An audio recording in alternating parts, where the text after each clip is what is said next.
right, I'll get started.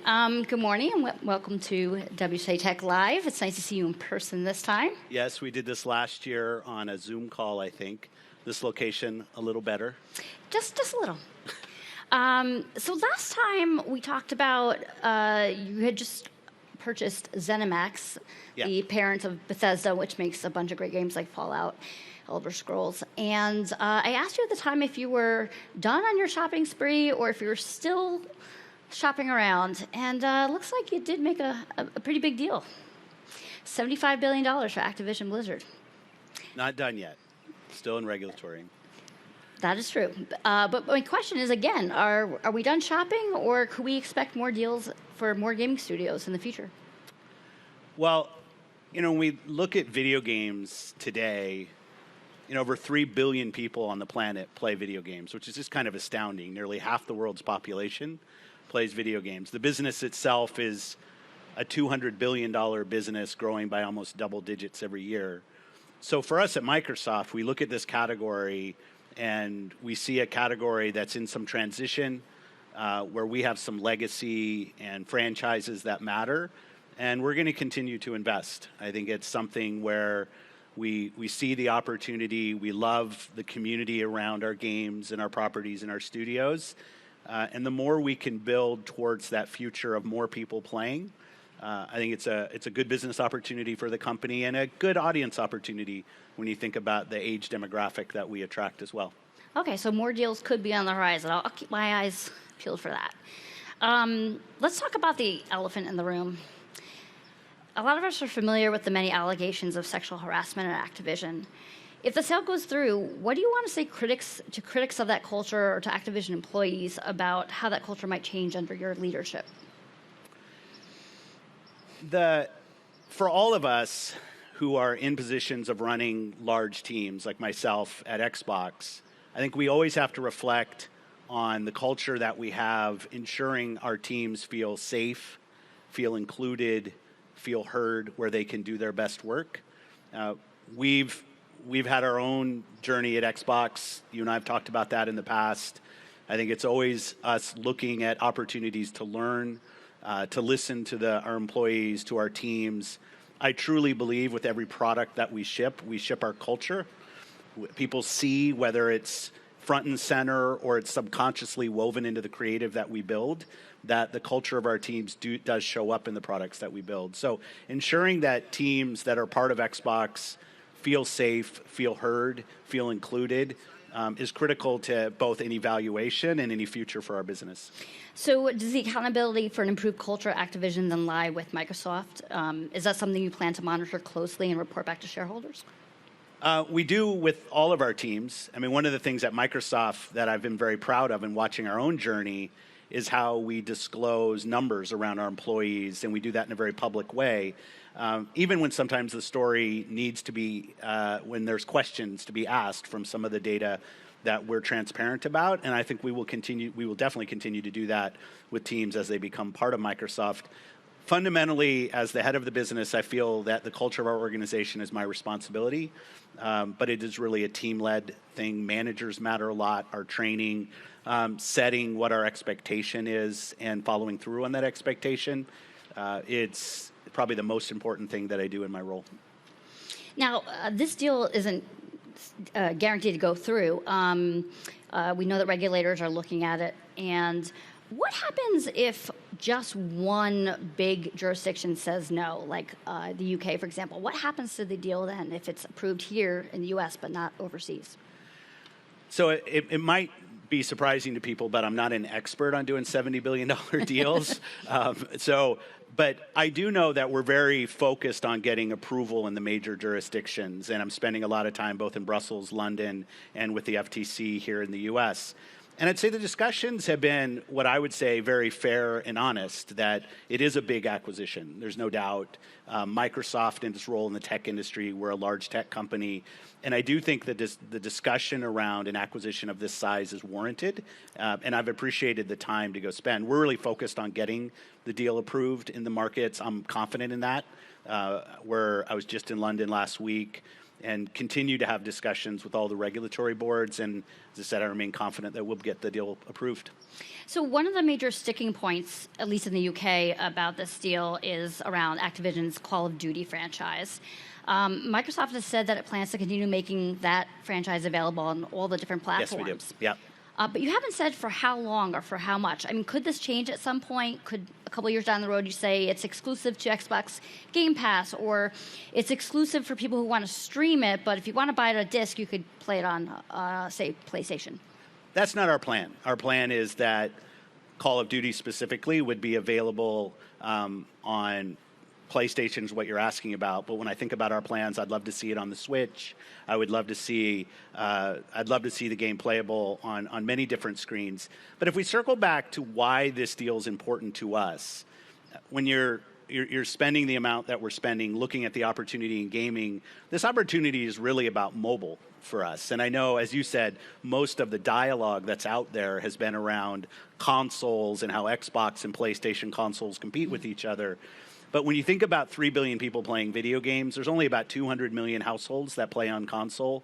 A vast majority of the people who play on the device that's already in their pocket, which is their phone. The thing that made us really interested in Activision Blizzard King was the great work that the teams there had done in building such large mobile followings. A lot of that with the King studio that they have with Candy Crush, which is a big franchise a lot of people know. But also if you look at Call of Duty Mobile, which to me actually in the strategic rationale behind this deal is more interesting than what's happening on console between Xbox and PlayStation with this franchise that will continue to ship on PlayStation natively. We don't. It's not a plan of, okay, we're going to bait and switch somebody where they got to play on the cloud, or that in 2 or 3 years we're going to pull the game. Our intent is that we would continue to ship Call of Duty on PlayStation as long as that made sense. You know, as long as tech is always in some form of transition. But this deal for us really centered around our opportunity to get more mobile engagement in Xbox and the great work that the teams had done there. But why is Microsoft making future Bethesda games like the next Elder Scrolls exclusive to Game Pass? One of the reasons people pick different consoles is looking at the exclusive games that are available. If you think about Nintendo, a platform I love. I mean, people think of Zelda, Mario. These are iconic franchises that are available on those platforms. For us, we have franchises like Halo and Forza and things that people love, and Sony has their own set of exclusive franchises. So as we're shipping things, we will definitely have new exclusive franchises coming to Xbox, there's no doubt. I'm just saying the public commitment, similar to when we acquired Minecraft, and you and I have talked about this, we acquired Minecraft, was it 9 years ago now? And Minecraft, when we acquired it, was on, I think, 12 platforms, and now it's on like 22 platforms. Like, our intent is to treat Call of Duty very similar to the way we've treated Minecraft, and putting it in many different places, because at this point, those are franchises that have reached broad global awareness, and I think more people should be able to play. That's special. One of the things that came out through the deal making or the antitrust investigations is that is that Microsoft is looking to expand its Xbox store to mobile devices. And I'm wondering, how is that possible since Apple doesn't allow third parties to operate stores on the iPhone and iPad? So is this a fantasy? How are you going to get around this? Well, it's definitely true today that the largest gaming platform on the planet, which is a mobile phone, is controlled by two companies, Google and Apple. And not only do they have the storefronts, whenever somebody says to go, tells you to go find an app, it's discovery, it's monetization, it's search in many ways. People go to the stores to search. And we have to find a way to create more engagement and monetization for us in mobile. It's imperative for our business. There's no way that you succeed as a gaming company if you don't have access to mobile players. So how do we do that? I think it's multifaceted. We have to break that duopoly of only two storefronts available on the largest platforms. If you look at Windows as an example, there's a multitude of storefronts available on Windows, and I think that creates healthy competition. We've also invested a lot in our cloud streaming, where we're able to today stream Xbox games to the phone through the internet. And that works. It's not native to the phone, so there's a little more friction that the platforms put in place for us actually getting to our customers. But if you take a long-term bet, which we're doing, that we will be able to get access to players on the largest platforms that people play on, which are these Android and iOS phones, we want to be in a position with content and players and storefront capability to take advantage of it, because gaming is the largest form of monetization on mobile, and we're a gaming company. Okay, but let's move on. Microsoft supported Epic Games, the maker of Fortnite, in its battle against Apple over the App Store's 30% tax on digital sales. But while Microsoft said it's lowering the cut that it takes on its Xbox App Store, the company continues to take 30% on the console. How come? Yeah, consoles as a business model, one, it's as I said, in the overall scope of gaming, it's fairly small relative to the places that people play. Consoles evolved to a business model much different than phones, where consoles are actually sold at a loss in the market. So when somebody goes and they buy an Xbox at their local retailer, we're subsidizing that purchase somewhere between $100 and $200, with the expectation that we will recoup that investment over time through accessory sales and storefront. Mobile phones are not sold at a loss. Mobile phones are profitable. They're general purpose computing devices, and much more like Windows, I think it should be a platform that's open. And as you said, on Windows, we have reduced our royalty because we look at Windows as a profitable business for us, and we want it to be a place where creators and players meet. And you mentioned Epic. I think it's telling that Apple, at the result of Epic raising a complaint, what did they do? They threw out the largest game in the world from their store, and it just shows the market power a company has.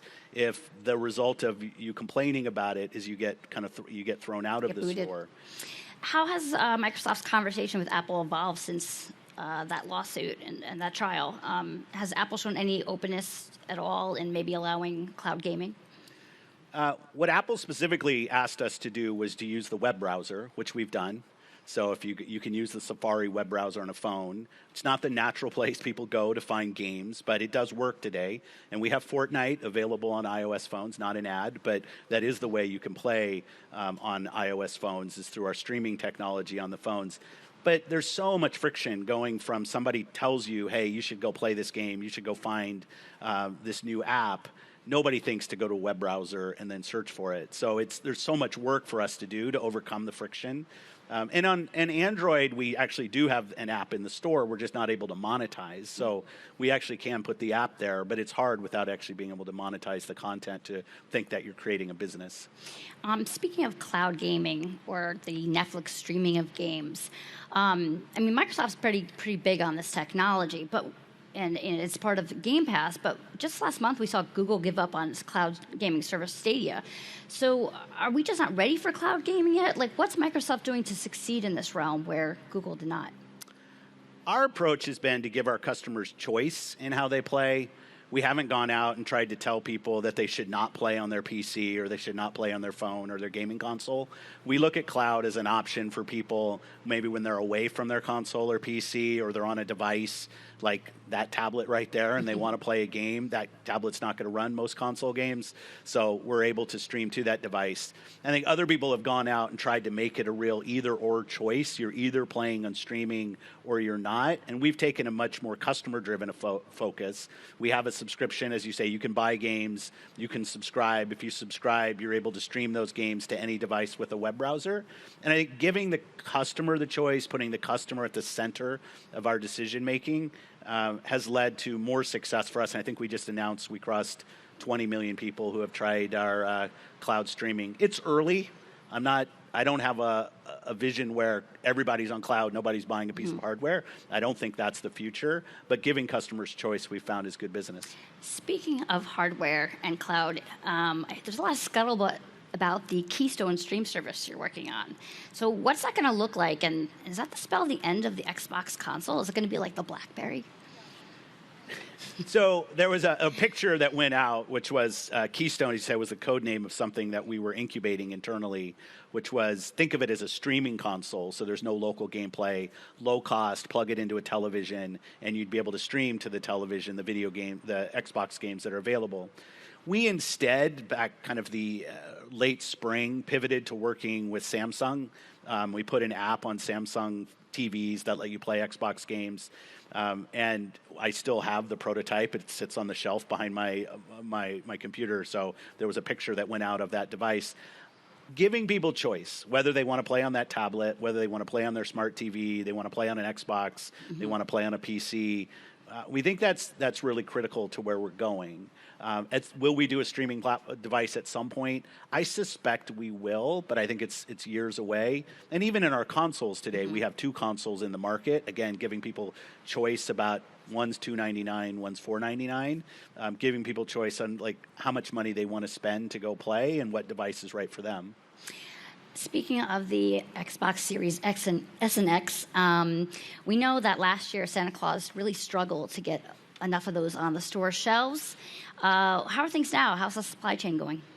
Supply chain has improved for us, specifically on the Series S. Then for those that aren't tracking, it's the smaller of the 2 consoles. You can find them on the shelves in stores, which is great. That's the position we want to be in, where we have weeks on hand of inventory. People can walk in the holiday times and find a gift. And I think on S, we will be in good shape this holiday, that we'll have ample supply. I think our larger console, the $499 console Series X, will likely still have some supply issues in certain markets. Demand is just incredibly high. We've sold more consoles at this point in the generation than any prior Xbox generation. So while the problem gets presented often as a supply chain problem and a supply issue, and clearly we'd love to be doing better on supply, it has really been as much a demand issue that customers are just voting with their feet, and they find good value in gaming as a form of entertainment. And it's proven over the years that at a time of economic uncertainty for families, that gaming is somewhat resilient to those issues, because you find that playing video games for a family is fairly cost effective and it's fun. But let's also point out this year we're seeing a lot more of the AAA blockbuster games priced at $70. And granted, it has been a long time since the price of a AAA game has gone up. I mean, it's been $60 for the longest time. Yeah. But it also seems like an inopportune time for this to be happening when inflation's high and there's talk of a recession. What do you say to parents whose kids are, scrambling this Christmas for, these $70 games? I mean, that's a high price for some folks. Yeah, I think that for the price point on retail for video games, you said, it hasn't gone up in a while. And I think for creators, the cost of building the games has gone up. The hours of enjoyment that you get in a video game is pretty strong. If you looked at, I don't know that people do this math, but the hours of enjoyment versus what I spend. But people can play video games for hundreds of hours. So I still believe in the value of video games. You've mentioned it a couple times. We have a subscription called Game Pass, which allows people to build their library of games that they own in a different way. You can pay a monthly subscription, $10 or $15, and get access to hundreds of games.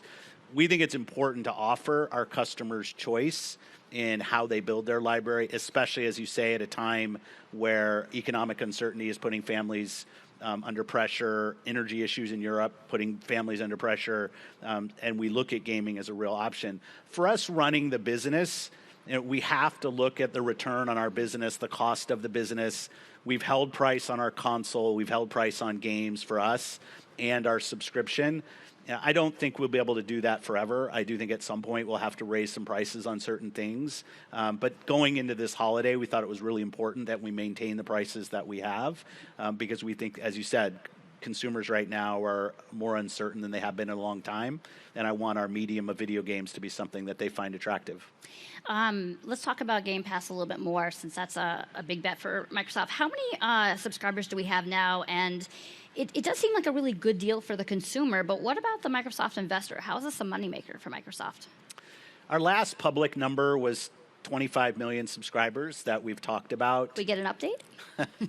Not right here, but we did talk about growth on PC. So our Game Pass subscription, not expecting everybody's following the video game market, is available on gaming consoles and on personal computers. And you can subscribe in both places. We're seeing incredible growth on PC. I think Satya Nadella, in our earnings yesterday, the CEO of Microsoft, talked about, I think, 130, 140% year-over-year growth on PC, which is really where we're focused. On console, I've seen growth slow down on Game Pass, mainly because at some point you've just reached everybody on console who wants to subscribe. And we don't see subscription, unlike some other forms of media that have really moved almost solely to a subscription business. Today, Game Pass as an overall part of our content and service revenue is probably 15%. I don't think it gets bigger than that. I think the overall revenue grows, so 15% of a bigger number is a bigger number. But we don't have this future where I think 50, 60, 70% of our revenue comes from subscriptions. The largest business model in video games is free to play. You download a game that's free. You and I were talking about Fall Guys, great game, or Fortnite. These are games that you have a device, you can download the game, and then they will sell you things in-game to monetize so that they do actually run a business in the game, but you're not forced to go buy those things in order to go play the game. That's the largest gaming business model across all screens, is free to play. As you mentioned, there's retail. People still buy video games, a lot of them. That's far larger than Game Pass is for us. And we have the option of a subscription, which we love as a choice, but not to the extent, not trying to kind of cannibalize the other businesses. We see it as just a customer choice. And I think it will stay in that 10 to 15% of our overall revenue, and it's profitable for us. Great. Let's talk a little about the metaverse. Very popular topic at WSJ Tech Live. Has it been? It has been a topic. Yeah. It has. I could borrow from Joanna Stern and say the metaverse is, in your definition? Today I'd say, I'm going to get in trouble when I say this, it's a poorly built video game.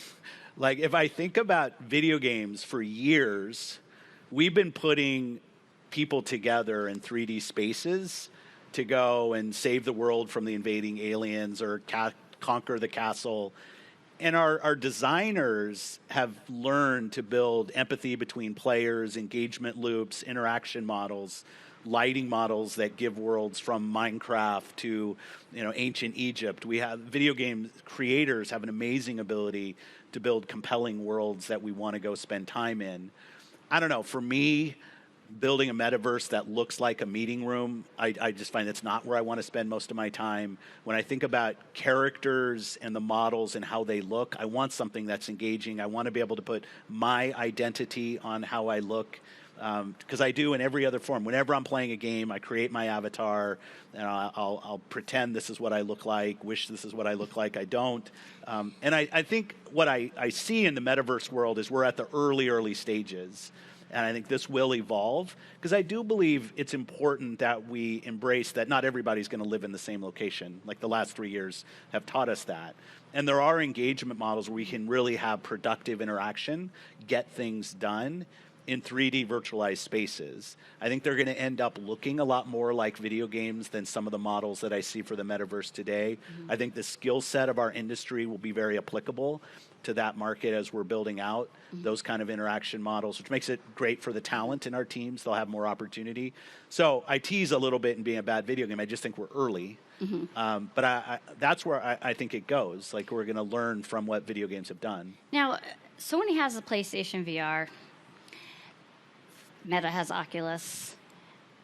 Microsoft has HoloLens, but that's not really something for gamers. What is Microsoft doing or thinking about doing in the hardware space when it comes to virtual or augmented reality for gamers? So as it relates to the conversation about metaverse, I'll just say my perspective is you have to be able to interact in the metaverse on a 2D display. I don't think we're going to go into a world, or metaverse won't really take off if the first thing I need to do is put a helmet on my head. Now, if I go and I want to go put a device on my head to make it more interactive and to create more immersive space, absolutely, there's going to be options out there to do that. We have a ton of them on Windows. You mentioned Sony does a good job with VR. I love the Quest Pro. I got to Meta came up, and I got to play with that, and we showed some game streaming inside of that experience. But today, I think the experience itself is more software-led than hardware-led. I think a lot of times we kind of put on top of, well, if we're doing metaverse, then it has to exist in VR. It has to exist in AR. I think those will be extensions of what people do in the metaverse, but most people will still be sitting on a 2D display like you have, and we've got to get that engagement model right first. And much like in video games, there are video games that are great in VR, but most video games happen on 2D displays that people are playing. And I think metaverse, in order for it to really take off, has to figure out how to work in 2D. Another aspect of the metaverse that's come up a lot, especially with regard to gaming, is the topic of non-fungible tokens, NFTs. Yeah. I get the sense that the gamer community is not a fan. You got that sense. Just a little. And I know Minecraft has said nope to the creators who want to go down that path with the Minecraft IP. So where's this coming from? Why do they have such a bad rap among gamers? And will that change over time? So as somebody mentioned before I came out that I've been at Microsoft for an awful long time. I started as an intern many, many decades ago writing code. And I often find that technologists start with what the technology is, how it was built, why we're so proud of how it was built. And say in the gaming community, what our customers want to know first is how does it benefit them? How does it make their lives better? So when you start with something like blockchain or NFT and you lead with that as the qualifier for what I'm building, I don't know, like I have to first figure out what this acronym stands for. And they're kind of three weird words stuck together. I don't even know what those three words mean. And like the work that we're putting on a customer to actually understand why there's a benefit to them is so difficult. I understand the gamer backlash to don't start with me on here's a technology that's may or may not make your life better, because there's been too many times when technologies have been presented to people and in the end it's made my life either more difficult or even exploitive in some ways, and we've seen that with NFTs. My view is there are some benefits to entitlements that I own in digital spaces being more open than they are today. If you think about any of the digital items that you buy today, those digital items are somewhat weirdly from you to a storefront on a platform. Like you have to buy one copy of something and you only, if you want to use the term own it through that storefront on that platform. Like there's nothing else in the real world that works like this. Like if I buy this mug, I can take it anywhere I want. It's not like locked into being at this hotel. Right, but your virtual skin in one game doesn't necessarily transfer over to another game. It might not even transfer to a copy of that same game on another platform. But I want to know if I buy a virtual outfit, I want to know that it's mine. And if I get tired of it later on, maybe I want to sell it to somebody. Exactly. So I am a believer in the long run that the digital economy should be more open, and I should have more rights in the digital items that I've owned or I've invested in or I've even built. Whether NFT is the enabler of that, let's say that remains to be seen. But I think leading with something with a customer, which is I've spent my whole life like in a consumer business, with here's the value to you. Hey, if you bought that dress, you could use that dress on an Xbox or a PC or your iPhone. And there are some games that do this. Minecraft does this, Fortnite does this, where your items actually do span across multiple devices and multiple storefronts. But it's not the norm. At the end of my life, I can't easily will my music collection to anybody. I don't really have those rights today the way that the digital items have been entitled. So like I said, I do think more open entitlement systems are valuable to customers. I would just encourage us in technology to lead with customer benefit and not lead with how we built it or the technology behind it. Gotcha. Don't have to figure it out afterwards. Earlier on, we talked a little bit about mobile and how mobile is such a big part of gaming. And it's kind of surprising because a lot of us grew up with consoles, and now we play on these small, little, tiny phones. Microsoft has made a large number of studio acquisitions, and with the Activision deal, will even be bigger. So which studios are they working on any mobile games? Will we see... Microsoft does have some mobile games, but not a ton. Not enough. So are we working on maybe a mobile version of Halo? And I'm not counting Spartan Assault. We're working on a lot of mobile works. We just announced yesterday Age of Empires coming to mobile, which I think will be great. People will love that. Minecraft does very well on mobile. But the truth of the matter is the creators behind mobile games have a different skill set than the creators behind console or PC games. And I'm not saying one's better or worse. They're just different. Maybe like building a television series is different than building a feature movie. Like the drama arcs are different. The engagement loops are different. These are all the things that go into game design geekdom that we think a lot about as we're designing games. So it's not as easy as taking a team that has built a mega blockbuster kind of think about the Hollywood blockbuster released game, a big retail game, and saying, oh, can we just build a mobile game? Because the business model is different.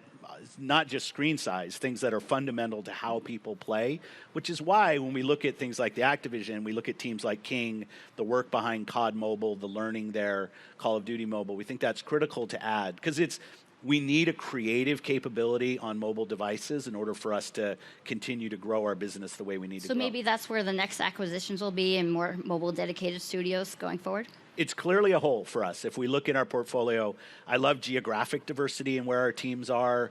I think having more voices. Too many people in the tech industry look and sound like me. And when we're talking about 3 billion people who play video games, our customer is anybody on the planet. And our teams need to reflect the customers that we aspire to earn through our products. That's not just what we look like, but what we sound like in our lived experiences. We now have teams in Lagos, Nigeria, and Santiago, Chile, and other places. And most of those kind of locations, take like a Lagos is perfect, there's a lot of gaming activity in the market. Everybody has a phone.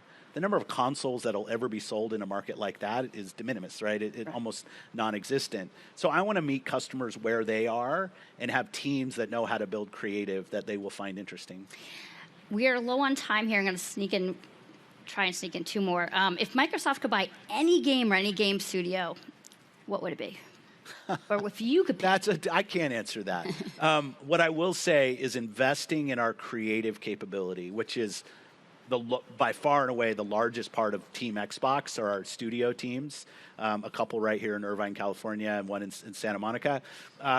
That's the most important thing. Okay. Gamers play games, and we need to have great games that people want to play. And I will close with probably the most important question coming from a little girl back home in New Jersey.